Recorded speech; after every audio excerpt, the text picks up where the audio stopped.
গরমের সময় সাপের উপদ্রব চারিদিকে। এই সময় তাদের সম্বন্ধে কিছু তথ্য জানা থাকলে তাদের হাত থেকে বাঁচা সহজ হয়। এখন আসল কথায় আসি। এখন গরমের সময় জমিতে কাজও খুব জোর কদমে চলছে। আর যেরকম খুলি ফাটা গরম, তাদের 10টার পরে কাজ করা মানে নির্ঘাত আত্মহত্যা। তাই মানুষ ভোরে বা সন্ধ্যায় কাজ করছেন। ফলে অনেকেই সাপের কামড় খাচ্ছেন এবং বেশিরভাগই চন্দ্রবোড়ার। তাই আজকে আমি আপনাদের বাংলার সাপ, তাদের চেনার উপায়, তাদের বিষের প্রকার, কামড় চেনার উপায়, প্রতিকার এবং চিকিৎসার উপায় বলবো। সবার আগে একটু ভালো খবর বলে নিই, তাতে আমাদের একটু সুবিধা হবে। প্রথম কথা, সাপেরা মানুষদের এড়িয়ে চলে। নেহাত সামনে চলে এলে সাবধান করে দেয়, তাতেও না সরলে বা সাবধান না হলে তখনই কামড়ায়। তাও বেশিরভাগ ক্ষেত্রেই ড্রাই বাইট। ড্রাই বাইট মানে যখন সাপ কামড়ায় কিন্তু বিষ ঢালে না।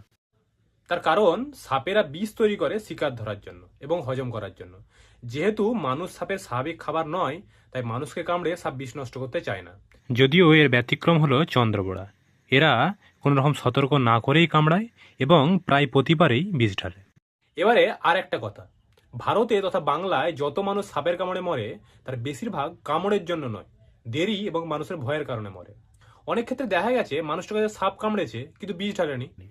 মানুষটা ভয়ে হার্ট ফেল করে মরে গেছে। আবার এমনও হয়েছে সাপে কামড়েছে, বিষও ঢেলেছে, কিন্তু কুসংস্কারের বশে তাকে ওঝার কাছে নিয়ে গিয়ে সময় নষ্ট করার ফলে মানুষটার মৃত্যু হয়েছে। হাসপাতালে নিয়ে গেলে মানুষটাকে নিশ্চিত বাঁচানো যেত।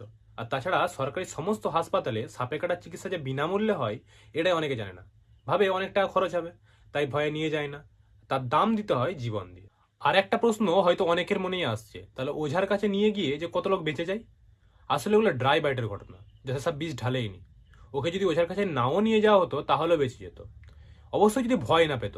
কারণ সেক্ষেত্রে হার্ট ফেল করে মারা যাওয়ার মতো ব্যাপার আছে।